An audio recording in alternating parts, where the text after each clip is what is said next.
Alors, j'ignore si cette vidéo sera très pratique, mais voilà, je profite de l'occasion pour partager avec vous une expérience que je viens juste d'avoir.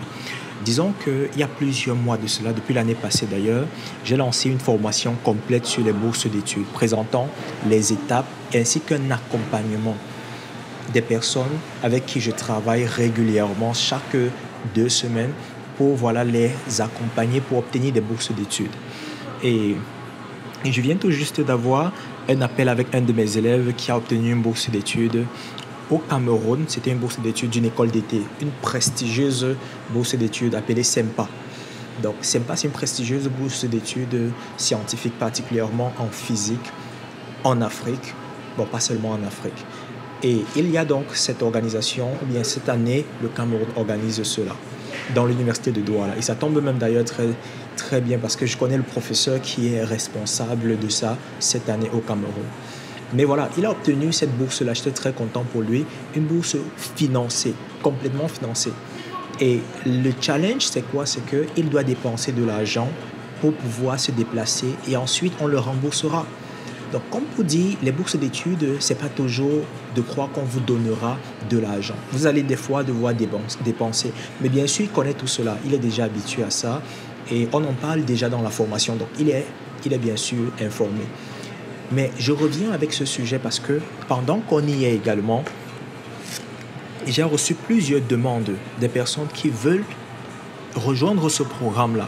Il faut dire que la dernière formation gratuite que j'ai offerte sur les bourses d'études, ça date de très longtemps quand même.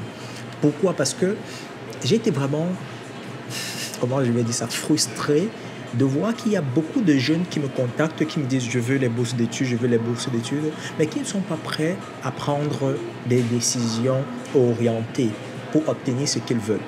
Et depuis lors, j'ai donc fermé tout cela. Quand je dis fermé, c'est une façon de dire je travaille juste avec un nombre de jeunes.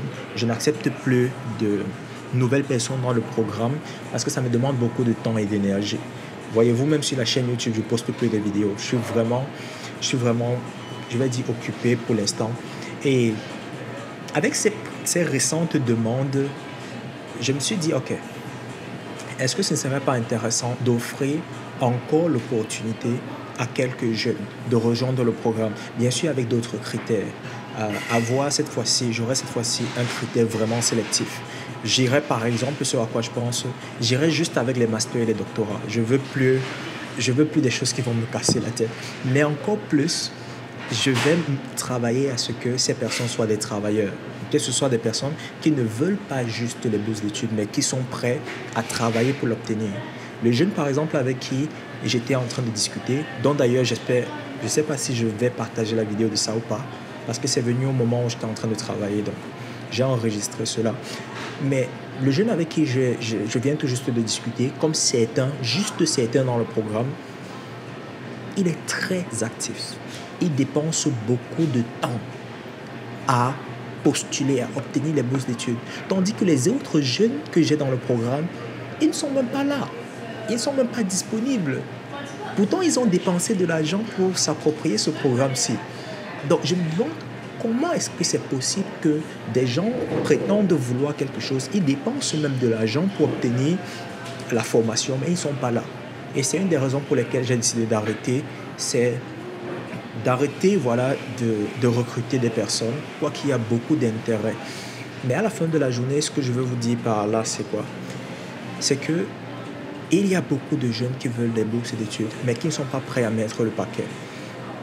J'ai, heureusement pour vous, fait beaucoup de vidéos sur les bourses d'études, des interviews. Vous aurez tout cela. Vous avez d'ailleurs tout cela gratuitement sur YouTube. Mais c'est très loin d'être la réalité pour obtenir les bourses d'études. Beaucoup de personnes le souhaitent juste, mais ils ne sont pas prêts à mettre le paquet qu'il faut. Ils ne sont pas prêts à passer à l'action. Et j'avais depuis longtemps arrêté cela, mais ça vient me chercher parce que j'ai vraiment cet amour-là d'aider les jeunes à obtenir des bourses, pas seulement des bourses d'études, mais disons des opportunités de façon générale. Et d'ailleurs, c'est dans ce cadre-là que je suis en train d'écrire le livre, parce que je me dis que bon, peut-être que le livre étant disponible, même gratuitement pour certaines personnes, même comme le gratuit finalement, ce n'est pas la meilleure façon d'aider les gens, peut-être qu'avec le livre, l'achat sera plus plus petit, ok, plus petit que le prix actuel du coaching, de la formation, mais vivement que ça aide le monde. Et dans le cadre donc de ce livre, je suis encore allé à la recherche des fondateurs de EMS. J'ai récemment interviewé par exemple une directrice académique de EMS pour savoir qu'est-ce qui les pousse à offrir les bourses d'études, quels sont les critères, qu'est-ce qu'ils observent, comment est-ce que les étudiants peuvent se positionner. Donc je suis allé chercher vraiment l'information encore plus loin. D'ailleurs, je suis actuellement en processus pour discuter avec des personnes de la Mastercard Foundation, toujours dans le cadre d'enrichir cela. Mais à la fin de la journée, il y aura des personnes qui vont te dire « Ouais, je veux, mais je n'ai pas de l'argent. » Comment est-ce que vous pouvez... Je pense que j'ai déjà passé le point de la conversation. Malheureusement, on ne peut pas aider tout le monde. C'est tout ce que je peux dire à ce niveau. Et ne me demandez pas pourquoi je fais cette vidéo, surtout que je n'ai pas le temps depuis pour faire des vidéos.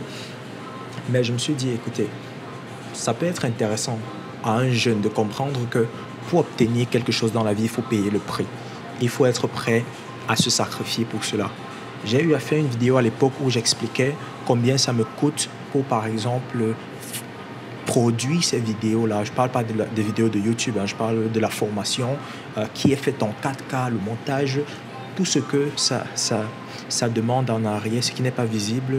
Parler également des frais pour la plateforme.